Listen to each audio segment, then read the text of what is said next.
वैकुंठाला गेलेला तुकाराम.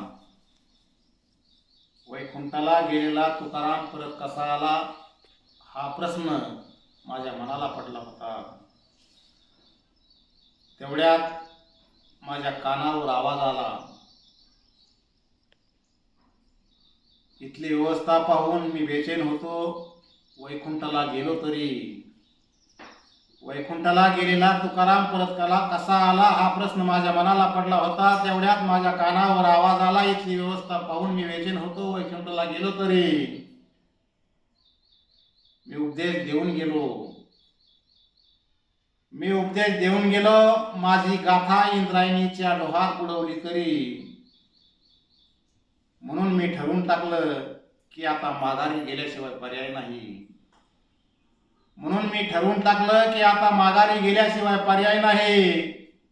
आणि परत गेल्यावरही उपदेश देऊन आता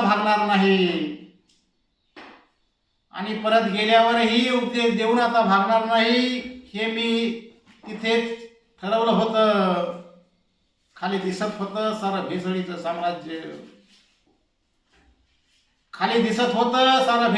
साम्राज्य. येथील भांडवलशाही वर्चस्ववादी लोकांनी उभा केलेल्या मळ्याची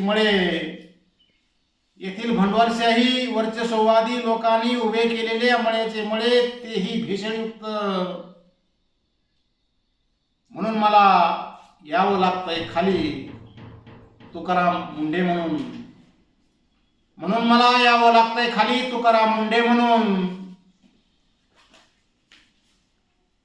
हातामध्ये नियमांचा कायद्याचा कोरडा घेऊन मी परत निघालोय. आता तुम्हाला गाथेतला तुकाराम दिसणार नाही. तर तो दिसेल या 21व्या शतकातला बाबासाहेबांच्या विचाराचा पाईक असलेला तुकाराम मुंडे. आता दिसेल तुम्हाला 21व्या शतकातला बाबासाहेबांच्या विचारांचा पाईक असलेला तुकाराम मुंडे कायद्याच्या कचाट्यात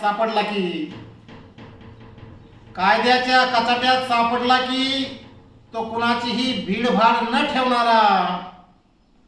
मग तो कोणीही असेल बादशाह, स्वतःचा किंवा कुणाचा कोणीही. आणि हा परत जातेवेळी विमानाचे नावही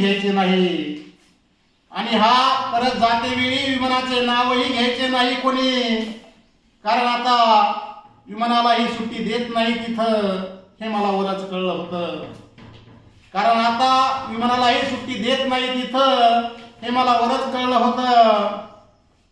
कारण या पुरोगामी महाराष्ट्रात पहाटेच्या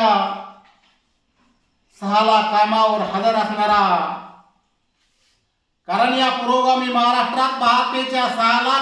हजर असणारा आमचा अजितदादाही विमानाने घातला हो.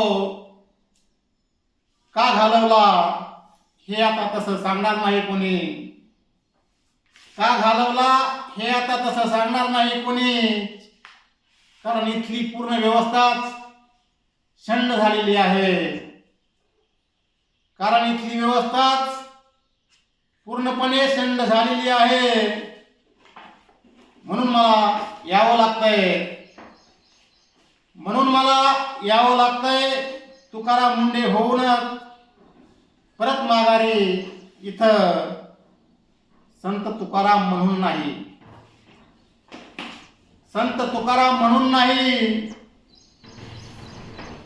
तर आता एका वेगळ्या रूपात या माजलेल्या भ्रष्ट व्यवस्थेवर खाऊ घालण्यासाठी तुकाराम मुंडे हे नाव धारण करून